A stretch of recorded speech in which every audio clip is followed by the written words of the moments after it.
පුතේ අද අපේ පාඩම තමා පවුල ගැන ඉගෙන ගන්න එක. පවුලට අපි දෙමළෙන් කියනවා කුඩුම්බ. පවුල කුඩුම්බ. අපි හැමෝටම පවුලක් තියෙනව නේද? හරි. එහෙනම් මේ පාඩමේදී පවුලේ සමාජිකයන් 8 දෙනෙක් ගැන ඉගෙන ගන්නවා. 8. හරි. එහෙනම් අපි බලමු පළවෙනි වචනේ. අම්මා. අම්මට අපි දෙමළෙන් කියන්නේ අම්මා කියන වචනේම තමයි. අම්මට අපි දෙමළෙන් කියන්නේ අම්මා කියන වචනේම තමයි. අපිට මේක ගොඩාක් ලේසියෙන් මතක තියාගන්නත් පුළුවන්. හරි.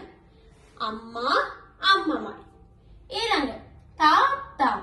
තාත්තට අපි දෙමළෙන් කියනවා අප්පා. තාත්තට දෙමළෙන් කියනවා අප්පා.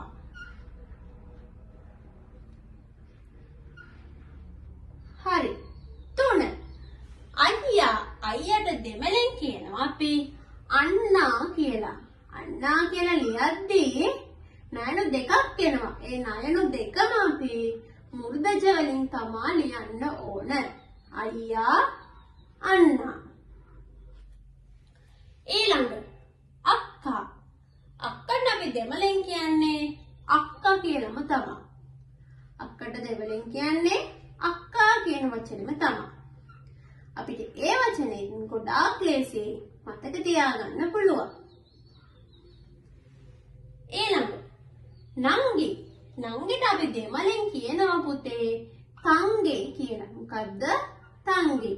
තයන්නයි බිඳුවයි කොම්මු දෙකයි ගයන්න. නංගි තංගේ. ඊළඟ මල්ලි. මල්ලිට අපි කියනවා තම්බි. මල්ලිට දෙමළෙන් කියන්නේ තම්බි කියලා.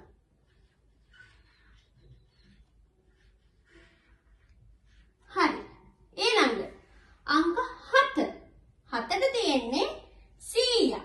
සීයාට අපි කියනවා පාට්ටන් කියලා. සීයා පාට්ටන්.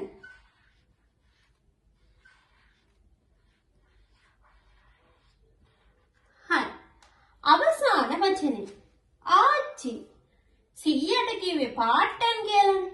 එහෙනම් අපි ආච්චිට කියනවා පාට්ටි.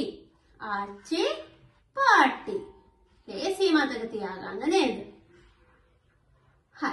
අපි එහෙනම් මුලින් ඉඳලා ආපහු මේ ටික බලමු. පවුල. පවුල කුඩුම්බ.